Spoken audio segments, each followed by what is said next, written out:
Before this story unfolds, take a moment to comment where you are watching from and subscribe to the channel, because what follows challenges assumptions people make in seconds. The laughter came first, sharp and dismissive, cutting through the post-game interview like it belonged there. Daniel Reyes stood quietly as the CNN reporter leaned forward, microphone raised, and said what millions would later replay on their screens. Too short. Too small. Not built for this level. Daniel did not interrupt. He had heard versions of it since childhood from coaches, scouts, even teammates who meant well. But this time was different. This time, the words traveled instantly, clipped and shared, stripped of context, amplified by headlines and commentary. The reporter's tone carried confidence, the certainty of someone who believed the story was already written. Daniel smiled politely, answered with respect, and walked away. Inside, something hardened. He had not failed there. Daniel Reyes grew up in Cebu, where basketball courts doubled as community centers and dreams survived on cracked concrete. Height was currency there, and Daniel never had enough. Coaches praised his speed but questioned his ceiling. Scouts noted his discipline but doubted his future. Each compliment arrived paired with caution. Daniel learned early to outwork doubt rather than argue with it. He trained alone after practices ended, perfecting footwork, timing, and control. While others chased highlight plays, Daniel studied angles and patterns. He learned where taller players were slow, where space appeared for a fraction of a second. By the time he earned a professional contract, skepticism followed him like a shadow. He did not resent it. He understood it. Basketball loved measurable certainty. Inches mattered. Frames mattered. Daniel mattered less on paper. Yet he believed in repetition more than promise. When he arrived at the international tournament that season, he knew he was not the tallest, fastest, or strongest. But he trusted something quieter. Preparation. When the reporter mocked his height, Daniel recognized a familiar voice. It was the sound of someone underestimating patience. The clip went viral within hours. Commentators debated whether the reporter crossed a line or simply voiced reality. Fans argued in comment sections, splitting into camps that barely mentioned Daniel himself. The phrase "too short" became meme material. Some laughed. Some defended. Few asked how it felt to stand there and hear it publicly. Daniel stayed offline. He avoided the noise and focused on recovery. His coach said nothing, which Daniel understood as trust. Teammates offered quiet encouragement without dramatics. They had seen his work ethic. They knew his discipline. Still, doubt seeped into locker room conversations. Could Daniel really carry them against taller opponents next game? The matchup was brutal. A team built on size and physical dominance waited. Analysts predicted limited minutes for Daniel. Some suggested benching him entirely. The reporter doubled down in follow-up segments, calling height a non-negotiable truth. Daniel listened once, then turned it off. He wrote the reporter's words in his notebook, not out of anger but focus. He believed clarity sharpened intention. The next game loomed like a referendum on everything he had ever been told. Game day arrived without spectacle. Daniel followed routine meticulously, stretching longer than usual, visualizing scenarios others overlooked. He imagined pressure traps, mismatches, moments where hesitation decided outcomes. The coach named the starting lineup, and Daniel heard his name without emotion. He did not celebrate or react. He simply nodded. That calm unsettled some teammates who expected intensity or fire. Daniel conserved energy. From the opening tip, the opposing team tested him physically, posting taller guards against him, forcing switches, leaning weight into every drive. Daniel absorbed contact without complaint. He moved constantly, never lingering long enough to be boxed in. He passed early, cut sharply, defended angles rather than bodies. The scoreboard remained close, but analysts focused on size advantages. Commentators repeated the phrase again. Too short. Yet something subtle was happening. The opposing guards hesitated, uncertain when Daniel approached. His timing disrupted rhythm. By halftime, he had few points but controlled tempo. Critics dismissed it as coincidence. Daniel saw it as groundwork. He knew patience unnerved opponents who expected collapse. He had spent years surviving on patience. The second half would demand more. Midway through the third quarter, the game shifted almost imperceptibly. Daniel intercepted a lazy pass, sprinted ahead, and finished through contact. The play did not dominate highlights, but it altered energy. The opposing coach called timeout. Analysts speculated adjustments. Daniel remained expressionless. On the next possession, he drew a foul attacking space created by miscommunication. Then another steal. Then a pull-up jumper he had practiced thousands of times. The crowd began to murmur. Not excitement yet, but curiosity. The reporter sat courtside, scribbling notes, eyes narrowing. The narrative was slipping. Daniel felt it too, the moment when preparation met opportunity. He increased pace subtly, forcing taller defenders into uncomfortable decisions. By the fourth quarter, fatigue showed on bodies built for power, not constant movement. Daniel thrived there. He attacked gaps, assisted teammates, and took responsibility without forcing heroics. Each basket chipped away at certainty. Commentators adjusted tone mid-sentence. The phrase "too short" faded, replaced by words like efficient and composed. Daniel heard none of it. He measured success by control. When the final minutes arrived, the game balanced precariously. Daniel wanted the ball not for validation, but closure. The final possession unfolded with uncomfortable inevitability. Down by one, the ball found Daniel as the defense collapsed instinctively. Taller hands reached, bodies crowded space. Daniel did not rush. He stepped back, created separation with timing rather than power, and released the shot cleanly. Silence followed briefly, then noise exploded. The ball fell through without touching rim. The buzzer sounded. Teammates surrounded him, disbelief mixing with relief. Daniel allowed himself one breath before emotion surfaced. He looked toward the sideline where cameras waited, where the reporter sat frozen. The scoreboard told a story no commentary could rewrite. Daniel finished with numbers that forced recalibration. Not spectacular by volume, but decisive by impact. Post-game interviews came quickly. Microphones crowded again. The same reporter approached, expression cautious now. Daniel answered politely, respectfully, without referencing the comment directly. He spoke about teamwork, preparation, and trust. Viewers noticed restraint. The viral clip that followed contrasted sharply with the earlier mockery. The narrative inverted overnight. Too short became irrelevant. Analysts apologized subtly. Others reframed the story as exception rather than lesson. Daniel returned to the locker room knowing one game changed perception, but consistency would change legacy. The days that followed felt unreal. Media requests multiplied. Headlines softened. The reporter issued a measured clarification that sounded like retreat.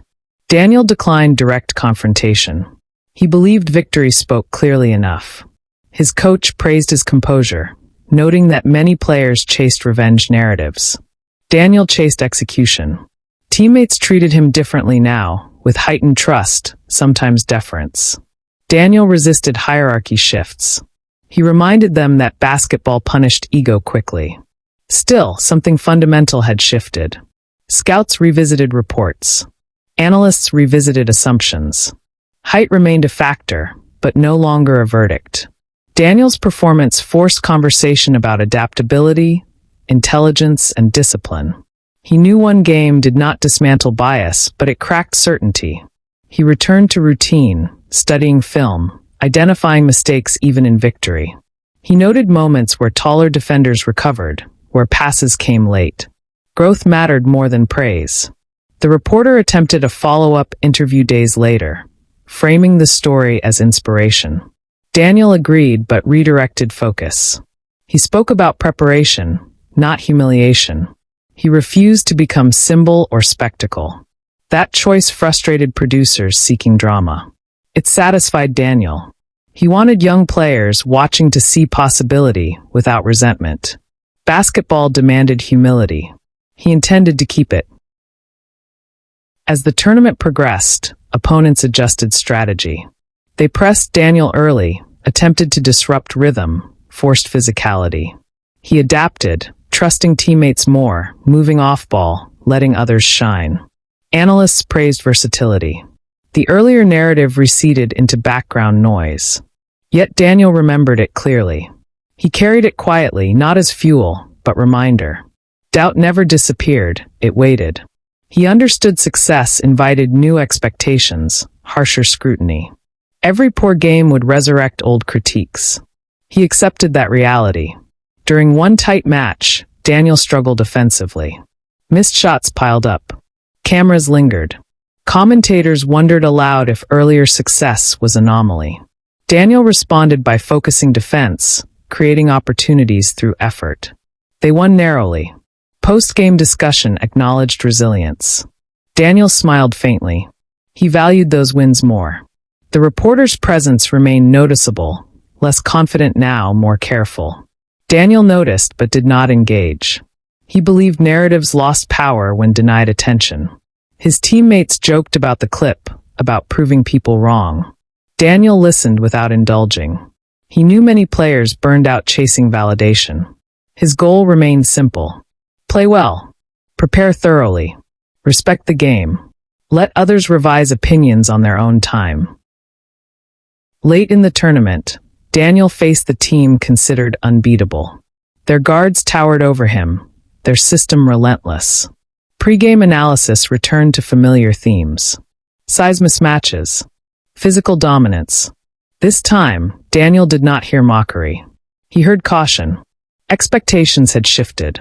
That shift felt heavier. Being underestimated was familiar.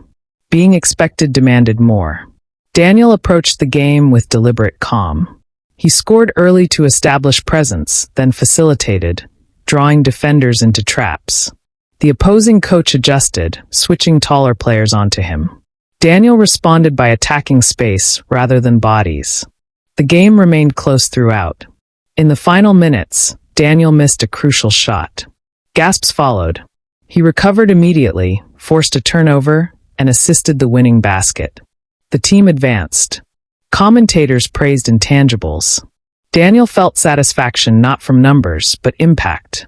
After the game, the reporter attempted a question framed around redemption. Daniel corrected gently it was never about redemption. It was about preparation meeting opportunity. The reporter nodded, subdued. That moment mattered. Language shaped perception. Daniel refused to let height define conversation anymore. He left the court knowing he had shifted dialogue, if only slightly. That was a nug. When the tournament ended, Daniel returned home without fanfare. Friends celebrated him loudly. Family embraced him quietly. He resumed training quickly, aware momentum faded without discipline. The viral clip lingered online, often paired with highlights. Young players messaged him, sharing stories of doubt and dismissal. Daniel responded selectively, emphasizing work over outrage. He avoided portraying himself as exception. He believed many could succeed if systems broadened definitions. The reporter published a reflective piece weeks later. Acknowledging misjudgment, it drew mixed reactions. Daniel read it once and moved on. He did not seek apology. He sought accuracy. In subsequent seasons, Daniel's role expanded. Coaches trusted him in critical moments. Teammates relied on his composure. Height still came up in analysis, but as context, not condemnation. Daniel accepted limitations honestly. He trained around them, not against reality. His career progressed steadily, without sensational leaps. That suited him. Years later, the clip resurfaced occasionally, framed as lesson. Daniel hoped viewers understood nuance. It was not about proving one person wrong. It was about refusing to let someone else define possibility. Basketball remained unforgiving. Daniel respected that. He thrived within it by mastering details others dismissed as insignificant. As seasons passed, Daniel noticed younger players entering leagues with more confidence regardless of size. Coaches spoke more openly about versatility. Analytics emphasized efficiency over stature. Progress felt incremental but real. Daniel never claimed credit. He simply existed within shift.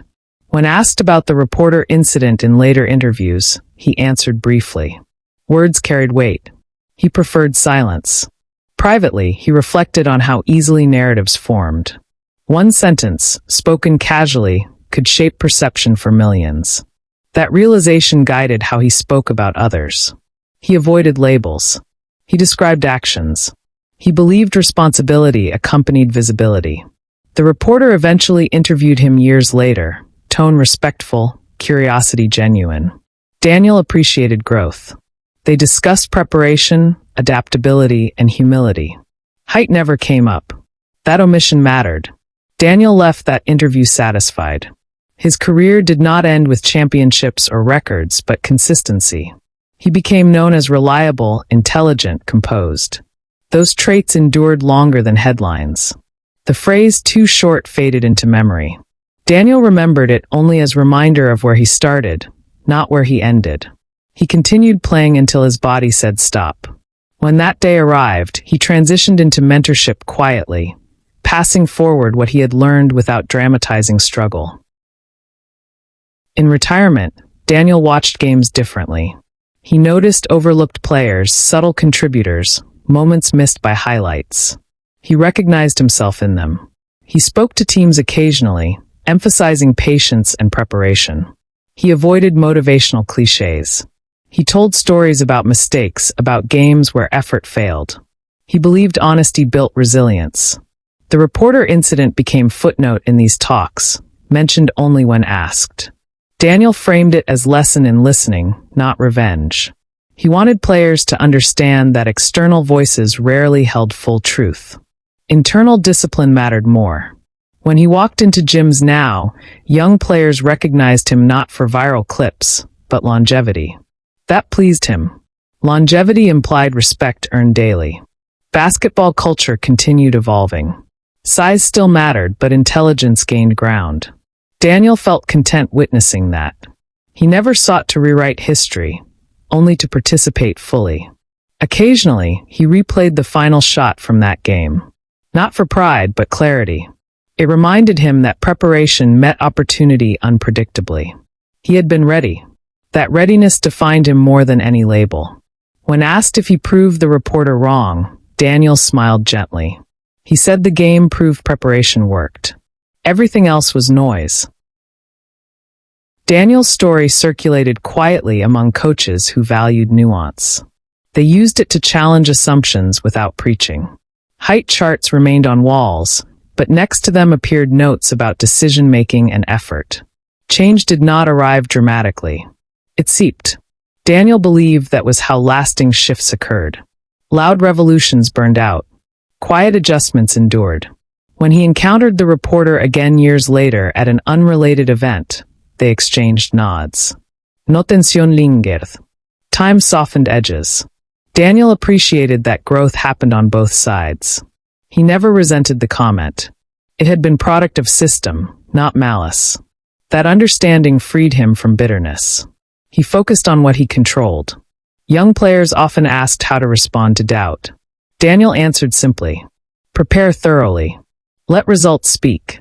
Do not argue with narratives mid-season. End seasons with clarity. That advice lacked drama. It worked. His legacy settled into something modest and durable.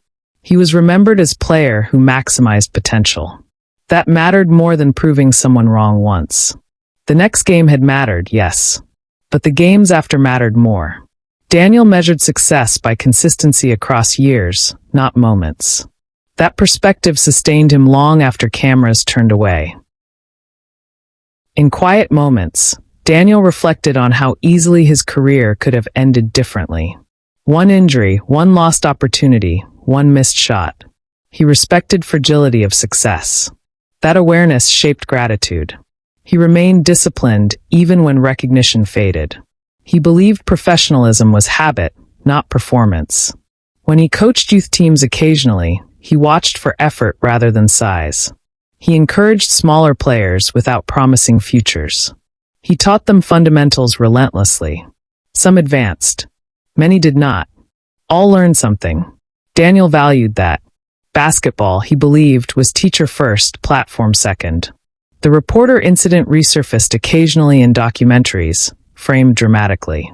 Daniel declined participation. He did not want his career reduced to confrontation. He preferred complexity. Those who understood saw past headline. They saw preparation, restraint, patience. Daniel remained content with that. His story was not exceptional because he succeeded. It was instructive because he responded well to doubt. That response defined him. The phrase "too short" lost meaning over time. It became a reminder of bias, not truth. Daniel hoped future players would encounter fewer such phrases. Progress measured slowly. He accepted that. Change took time. He had lived proof that time rewarded discipline eventually. As years passed, Daniel's influence manifested indirectly. Coaches cited him when defending unconventional players. Analysts referenced his career when discussing efficiency metrics. His name appeared quietly in discussions about adaptability. Daniel remained detached. He valued peace.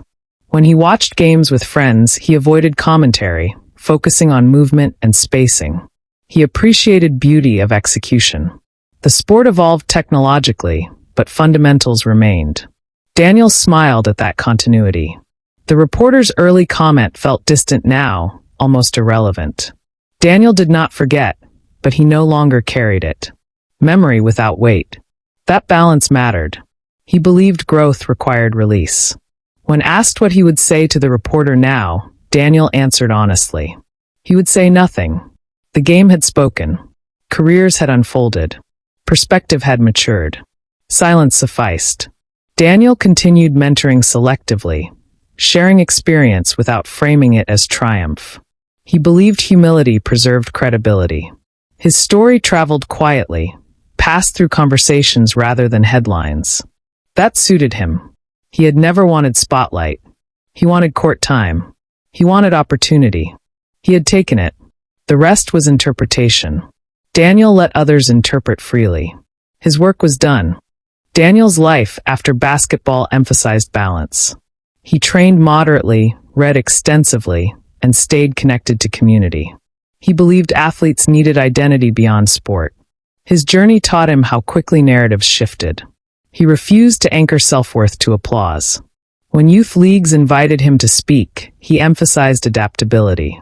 He explained how he learned to read defenses, not rely on athleticism alone. He spoke about listening to criticism without absorbing it fully. That nuance resonated. Parents appreciated honesty. Players appreciated realism. Daniel avoided promising outcomes. He promised effort would teach lessons regardless of result. The reporter incident became teaching example only when necessary. Daniel explained that words carried power, but response carried more. He encouraged players to respond through work. Some listened. Some did not. He accepted that. Basketball mirrored life. Control was partial. Commitment remained essential. Daniel remained grateful his career allowed him to demonstrate that publicly. He never framed himself as hero. He framed himself as prepared. That distinction mattered. The next game proved something once. The years proved more. Daniel valued the years. Occasionally, documentaries requested interviews framing his story as defiance. Daniel declined those angles. He preferred discussions about systems and opportunity. He believed individuals succeeded within structures that allowed flexibility. When systems rigidly favored one attribute, many capable players disappeared. Daniel advocated for nuance. He consulted informally with youth programs, advising broader evaluation criteria. Some implemented changes. Some resisted. He remained patient. Change mirrored basketball. It required spacing, timing, repetition. Daniel never rushed it. He believed his role was example, not crusader. The reporter incident had opened conversation unintentionally. Daniel let conversation evolve organically. He trusted truth surfaced eventually. When people asked how it felt to silence critics, Daniel answered simply. It felt like relief. Not triumph. Relief from noise. He emphasized that motivation rooted in anger faded quickly. Motivation rooted in discipline endured. That philosophy sustained him. As time distanced him from playing days, Daniel appreciated clarity more than recognition. His story remained accessible, human, grounded. He never exaggerated struggle. He respected it. Basketball rewarded honesty. Life did too. Daniel lived accordingly. Daniel's reflection on legacy remained understated. He hoped to be remembered as reliable. Reliability rarely attracted headlines, but it sustained teams. He valued that. When younger analysts discussed height bias publicly, Daniel listened with interest. The conversation matured. Complexity entered mainstream discussion. Daniel felt satisfaction witnessing that evolution. He never claimed causation. He accepted participation. The reporter incident often appeared in compilations about sports underestimation. Daniel rarely watched them. He preferred present. His work now centered on development and balance. He supported initiatives providing access to training regardless of physical profile. He believed opportunity expanded talent pools. That belief stemmed from lived experience. He did not resent tall players. He respected them. He sought fairness, not inversion. Basketball thrived on diversity of skill. Daniel advocated that quietly. He remained consistent. His demeanor never changed drastically. Those who met him years later remarked on calmness. Daniel smiled. Calmness came from knowing he had responded well when tested publicly. That mattered. He did not define himself by confrontation. He defined himself by preparation. The next game had proven him wrong in eyes of critics. The years proved him right to himself. As he aged, Daniel experienced nostalgia occasionally. He missed competition, adrenaline, routine. He did not miss scrutiny. He appreciated anonymity. When he visited old courts, children asked about highlights. Daniel answered briefly, then asked about their drills. He believed mentorship flowed best through attention. He corrected footwork gently, praised effort sincerely. He avoided grand speeches. He understood attention spans. The reporter incident faded into background of his life story. It became anecdote rather than anchor. Daniel preferred that. He valued complexity over simplification. His career resisted easy narrative. It lacked dramatic rise or fall. It featured steady progression. That progression satisfied him deeply. He never regretted how he handled the moment of mockery. He had chosen restraint. He believed that choice preserved dignity. He hoped others facing public doubt would choose similarly. Not because restraint silenced critics faster, but because it protected self-respect. Basketball, he believed, was mirror of character. Pressure revealed habits. Daniel's habits had served him well. He remained grateful for that. His story ended not with applause, but continuity. He continued contributing quietly. That suited him. Daniel's philosophy influenced how he viewed other sports. He noticed similar biases across disciplines. He spoke occasionally at interdisciplinary events, sharing perspective without asserting authority. He believed learning traveled laterally. His story resonated with those overlooked for reasons unrelated to competence. He cautioned against internalizing labels. Labels simplified reality. He encouraged focus on controllables. That advice remained timeless. The reporter incident symbolized broader issue. Daniel framed it accordingly. He avoided personalizing systemic bias. That approach diffused tension. It invited dialogue. He believed dialogue mattered more than victory. When people asked if he forgave the reporter, Daniel clarified there was nothing to forgive. The comment reflected common thinking. He had simply provided counterexample. That reframing surprised many. Daniel valued understanding over vindication. His calm unsettled those expecting drama. He accepted that. He had lived through enough noise. He preferred clarity. As years passed, his name surfaced less frequently. That did not bother him. Impact persisted quietly. He considered that success. Basketball gave him platform briefly. Life gave him balance longer. He cherished both. In later interviews focused on mentorship, Daniel reflected on preparation as form of respect. Respect for game. Respect for teammates. Respect for self. He believed disrespect manifested as shortcuts. He avoided them. His journey reinforced that belief. The next game had mattered because he was prepared. Without preparation, narratives remained unchanged. Daniel emphasized that to younger players. He warned against waiting for opportunity without readiness. Opportunity arrived unpredictably. Readiness determined outcome. That principle extended beyond sports. Daniel applied it to life decisions. He planned transitions carefully. He remained disciplined in health. He invested time thoughtfully. His calm demeanor stemmed from alignment. When the reporter incident resurfaced occasionally online, Daniel observed reactions with detachment. He noticed how audiences shifted perspective over time. Context mattered. Growth occurred. He accepted that. He had no desire to correct record constantly. He trusted time. Time had already validated his approach. He remained content. His story concluded without spectacle, but with substance. That suited him. He believed substance endured. Headlines faded. Preparation remained. He carried that lesson forward quietly. Daniel's involvement in basketball gradually shifted to advisory roles. He consulted on player development, emphasizing adaptability metrics. Some organizations listened. Others prioritized tradition. Daniel accepted variance. Change progressed unevenly. He did not measure success by adoption rates. He measured by opportunity created. He noticed more players similar to his profile receiving chances. That mattered. He felt gratitude witnessing progress. The reporter incident occasionally appeared as example in academic discussions about media framing. Daniel found that amusing. He never imagined his moment becoming case study. He remained humble. He believed many stories like his existed without documentation. He hoped systems would recognize them sooner. Daniel continued advocating quietly. He avoided confrontational language.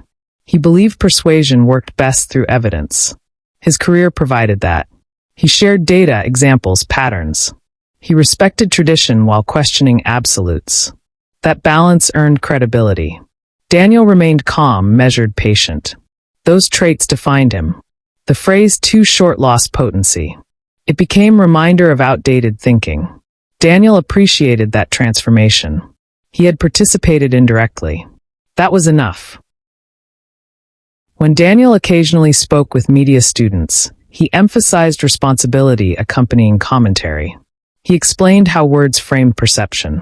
He encouraged curiosity over certainty. He avoided lecturing. He shared experience matter-of-factly. Students responded thoughtfully. Daniel valued those interactions. He believed prevention mattered more than reaction.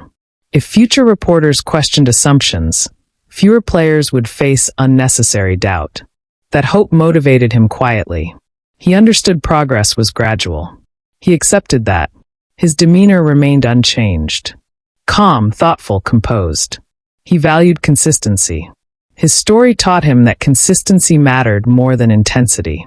He lived accordingly. When asked about regret, Daniel shook his head. He had none regarding that moment. He believed he had responded appropriately. He would not change it. That certainty brought peace. He continued mentoring selectively. He avoided overcommitment. He believed impact diluted when spread too thin. He focused where presence mattered. His life balanced activity and rest. He respected limits. That respect extended to others. He listened more than spoke. That habit had served him on court and off. The next game proved something publicly. The years proved something privately. Daniel valued the private proof more. Daniel's quiet influence persisted long after active involvement diminished. Coaches referenced him without naming him. They described player archetypes he embodied. Analysts cited efficiency models reflecting his style. Daniel observed from distance content. He did not need attribution. He valued alignment. His journey reaffirmed belief that change did not require confrontation. It required consistency. He had lived that truth. When younger players thanked him for inspiration, Daniel redirected praise toward their effort. He believed inspiration without action meant little. He encouraged discipline. He believed discipline democratized opportunity. He accepted that not everyone succeeded. He emphasized learning regardless. Basketball, he believed, offered lessons beyond outcome. He hoped his story conveyed that. The reporter incident remained anecdote rather than anchor. Daniel preferred it that way. He had never wanted singular moment to define career. He had built career on accumulation. That accumulation mattered. It sustained him. It allowed him to exit gracefully. He left game with dignity intact.